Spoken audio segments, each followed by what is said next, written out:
Hello students. तो बच्चों आज हम स्टार्ट करेंगे चैप्टर नंबर 8 जिसका नाम है फ्रैक्शन। इससे पहले आपको मैम ने 7 चैप्टर तक करवाए थे, ठीक है। तो आज हम न्यू चैप्टर करेंगे फ्रैक्शन। तो सबसे पहले मैं आपको यहाँ पे बताना चाहूँगी फ्रैक्शंस के बारे में कि फ्रैक्शन होती क्या है। जैसे कि हमें यहाँ पे बुक में मिल रहा है द फ्रैक्शन के बारे में। The word fraction means a part of whole. Whole का मीनिंग होता है कि हमारे पास कोई एक बहुत बड़ी चीज़ है, कोई एक चीज़ है, होल चीज़ है, और उसके क्या कर रहे हैं हम, part. The word comes from the Latin word fraction. तो ये जो फ्रैक्शन वर्ड है ये लैटिन से आया है, ठीक है। तो कहते हैं meaning to break into pieces. तो किसी भी चीज़ को ब्रेक करना, पीसेज में ब्रेक करना, उसे हम बोलते हैं फ्रैक्शन। तो ज़्यादा डीपली ना जाते हुए मैं आपको इसकी एक मैथ्स में जो एग्जांपल है वो बताने जा रही हूँ। अ फ्रैक्शन मीन्स वन और more parts of a whole or a set, ठीक है। यहाँ पे उन्होंने ये बोला है कि किसी भी चीज़ का, फ्रैक्शन का मीनिंग है कि किसी भी चीज़ को, ये एक चीज़ का या फिर किसी ग्रुप को फ्रैक्शन मतलब पार्ट्स में डिवाइड कर देना, ठीक है। तो जैसे मैं यहाँ पे आपको एक एग्जांपल दे रही हूँ, हम खुद से एक एग्जांपल से यहाँ पे क्लियर करते हैं। यहाँ मैंने लिखा है फ्रैक्शन मीन्स वन और more parts of a whole और अ सेट। यहाँ पे देखो, जैसे मेरे पास ये एक सर्कल है, ठीक है। तो ये एक पूरा सर्कल है, मीन्स ये क्या है, एक होल सर्कल है, ये एक होल सर्कल है। अभी मैं क्या कर रही हूँ, यहाँ पे मैंने लाइन लगा दी, तो ये मेरा सर्कल जो है ये भी हाफ हो गया और ये भी हाफ, दोनों दो पार्ट्स में डिवाइड हो गया। अभी मैं क्या करूँगी, अगर मुझे ये शो करना है, अगर मुझे इस पार्ट को शो करना है, तो मैं क्या करूँगी, जितने मेरे पार्ट्स हुए हैं उनको नीचे लगाऊंगी, और जो अगर मैंने ऊपर वाले पार्ट को शो करना है तो उसको मैं क्या लगाऊंगी, 1।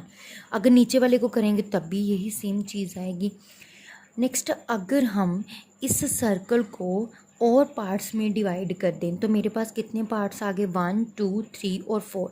नीचे मैं क्या लिखूंगी, अभी 4 पार्ट जितने टोटल हैं, और अगर मैंने इस चीज़ को शो करना है तो मैं ऊपर क्या लिख दूंगी, 1। मीन्स कि जो शेडेड एरिया है उसको 1 लिख दिया, और जितने पार्ट्स में मैंने क्या किया, अपने सर्कल को डिवाइड किया है वो भी मैंने यहाँ ऊपर लिख दिया। अभी 4 पार्ट्स में तो डिवाइड हो गया, वो नीचे आ गया।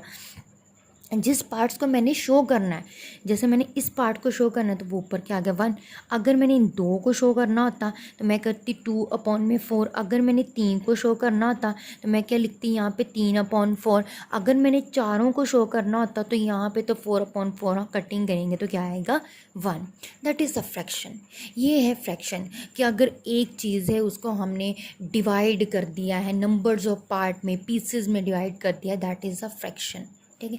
अभी यहाँ पे हम कुछ लेते हैं, पॉइंट्स गिवन है हमें, यहाँ पे और पॉइंट्स गिवन है, हम उन्हें भी ध्यान से देखते हैं। उन्होंने बोला है कि when an object is divided into equal part तो each part is called fraction of object.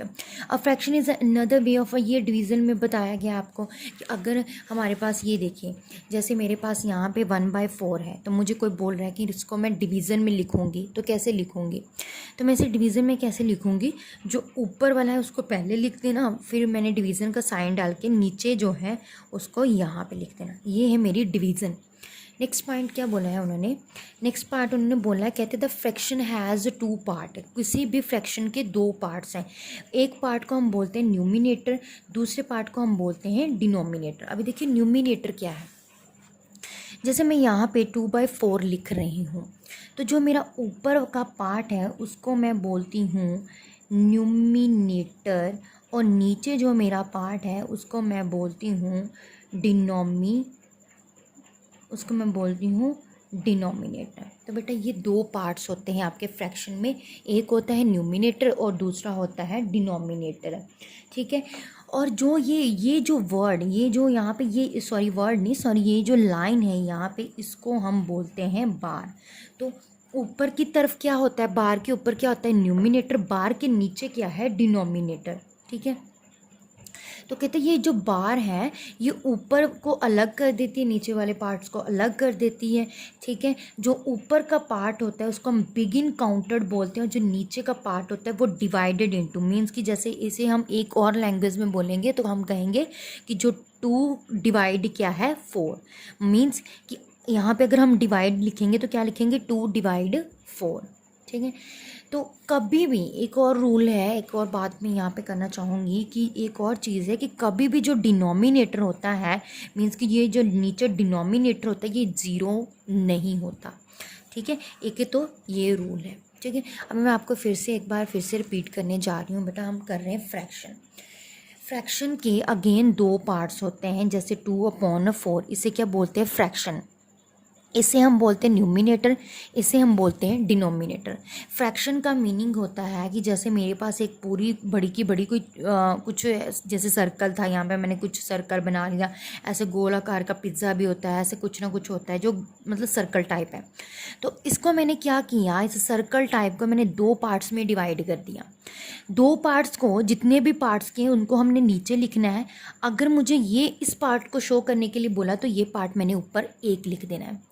अगर मुझे यहाँ पे 3 बोला, 2 बोला, तो वैसे मैंने इनको लिख देना। पार्ट्स जितने हुए हैं वो नीचे टोटल लिखने हैं आपने। ठीक है, तो अगर हम इस फ्रैक्शन को हमने डिवाइड में लिखना है तो हम ऐसे लिखेंगे।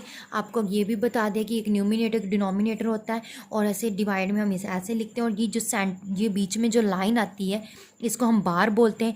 और नेक्स्ट जो हमारे पास रूल था कि कभी भी जो हमारा डिनोमिनेटर होता है वो 0 नहीं होता, क्योंकि अगर 0 होगा तो वो डिवाइड ही नहीं होगा, उसका कुछ आंसर ही नहीं होता। ठीक है, अभी हम नेक्स्ट करेंगे अपनी एक्सरसाइज शुरू। तो एक्सरसाइज से पहले हम यहाँ पे देखते हैं, यहाँ पे हमें लिखा हुआ है हाफ़। तो हाफ़ तो हमें पता है बेटा कि हाफ़ क्या होता है 1/2। हाफ़ को हम कैसे लिखते हैं 1/2, है ना।